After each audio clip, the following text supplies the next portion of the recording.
Friends, आप सभी का हमारे चैनल पर बहुत बहुत स्वागत है। अगर आप हमारे चैनल पर नए आए हैं तो चैनल को लाइक करें, सब्सक्राइब करें और शेयर जरूर करें। तो चलिए स्टार्ट करते हैं क्लास 6 का चैप्टर नंबर 1 हिंदी का। ठीक है बच्चों, तो चैप्टर नंबर क्या है 1 और चैप्टर का नाम क्या है, तो लिखा है मातृभूमि। ठीक है, तो चलिए इसको स्टार्ट करते हैं।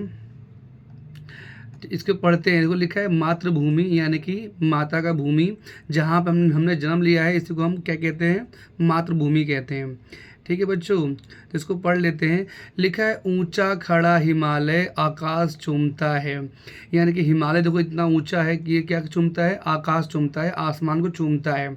ठीक है, लिखा है नीचे चरण तले झुक नित सिंधु झूमता है, यानी कि इसके जो चरण है, इसके जो पैर है, उसके नीचे से कौन सी नदी निकलती है, कुछ इस तरह से सिंधु नदी निकलती है। तो वही बताया गया है कि ऊपर ये आकाश चूमता है और नीचे पैरों से कौन निकलती है, तो सिंधु नदी निकलती है।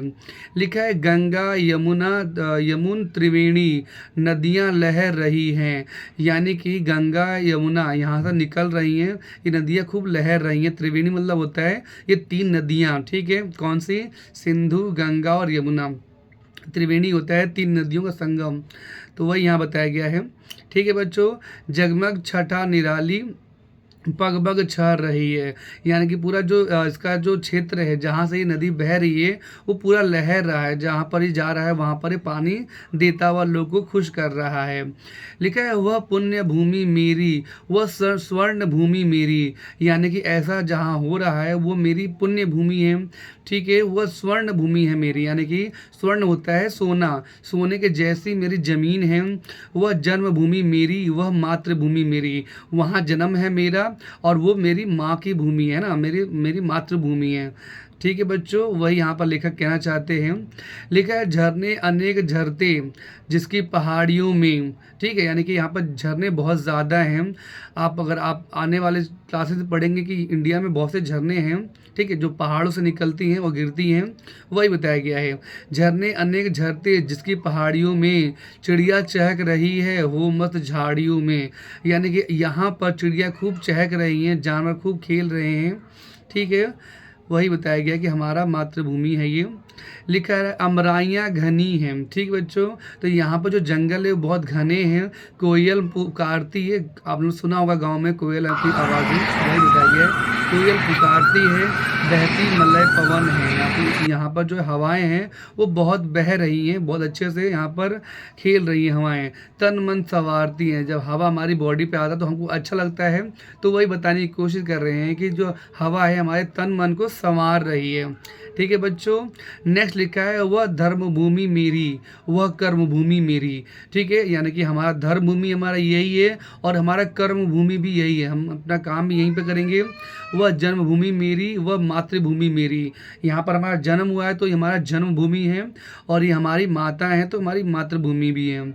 जहाँ जन्मे थे रघुपति, रघुपति जानते हो किन्हें कहते हैं, तो भगवान राम को कहते हैं रघुपति। ठीक है, लिखा है जन्मी जहाँ थी सीता, जहाँ पर सीता जन्मी थी, श्री कृष्ण ने सुनाई वंशी पुनित गीता।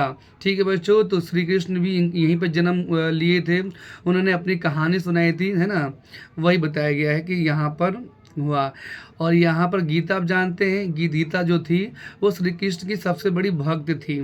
ठीक है बच्चों, और आगे आते हैं। लिखा है गौतम ने जन्म लेकर जिसको सुयश बढ़ाया, गौतम जानते हो, गौतम बुद्ध आपने नाम पढ़ा होगा, वही है। जन्म लेकर जिसका सुयश बढ़ाया, जग को दया सिखाई, जग को दिया सिखाया, यानी गौतम बुद्ध जो थे वो बहुत ज़्यादा प्रकृति प्रेमी थे, यानी जानवरों से उनको बहुत प्यार था। उन्होंने जानवरों को बचाया, बहुत ज़्यादा बचाया था, उन्होंने मांस मीट खाने को मना किया था, तो वही बता रहे हैं कि उन्होंने सिखाया था। वह युद्ध भूमि मेरी, यानी कि ये जो ज़मीन है वो मेरा भूमि है ना, कोई आएगा छीनने के लिए तो मैं युद्ध कर लूँगा। वह बुद्ध भूमि मेरी, यानी कि ये जहाँ पर बुद्ध जन्मे थे वो वो बुद्ध भूमि मेरी।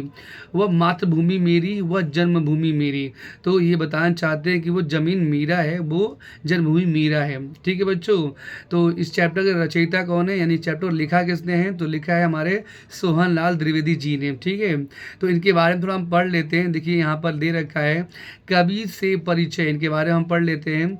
लिखा इस कविता को हिंदी के प्रसिद्ध कवियों में से एक सोहन लाल द्विवेदी जी ने लिखा है। इन्होंने और भी कहानियाँ, किताबें और रचनाएं की हैं। उनका जन्म आज से लगभग 125 साल पहले हुआ था। इनका जन्म कब हुआ था? जब हमारे देश में अंग्रेज लोग रहा करते थे, तब इनका जन्म हुआ था। उस समय अंग्रेजों का भारत पर आधिपत्य था। देखो मैंने बताया ना कि उस समय अधिकार उनका था, आधिपत्य था, अधिकार। उन्होंने अपनी लेखनी से अंग्रेजों का विरोध किया। उन्होंने अपनी लेखनी से लिख कर लोगों को जागरूक किया था। उनकी लेखनी का सबसे प्रिय विषय था देशभक्ति। देशभक्ति के लिए जाने जाते थे ये। भारत के गौरव का गान करने बहुत प्रवृत्त था। तो मतलब ये कि वो भारत के बारे में बहुत ज़्यादा उनको प्रिय था, बहुत ज़्यादा वो अच्छी बातें बताते लिखते थे। भारत उनको बहुत प्रिय था। उनकी कुछ और चर्चित रचनाएं हैं। क्या क्या रचनाएं हैं? उनकी रचनाएं हैं बढ़े चलो, आपने सुना होगा। कोशिश करने वालों की हार नहीं होती आदि। तो ये जो कविताएं हैं इन्होंने ही लिखा था। इनका नाम था सोहन लाल द्विवेदी। ठीक है बच्चों, बाकी इसमें इतना ही। अगर क्वेश्चन आंसर करना है तो हम अगली वीडियो हम आपके लिए ले आएंगे। आप उसमें अपने कॉपी में राइट डाउन कर लेंगे। ठीक है बच्चों, अभी के लिए इतना ही। अभी किसी प्रकार डाउट है तो आप हमसे कमेंट में पूछ सकते हैं।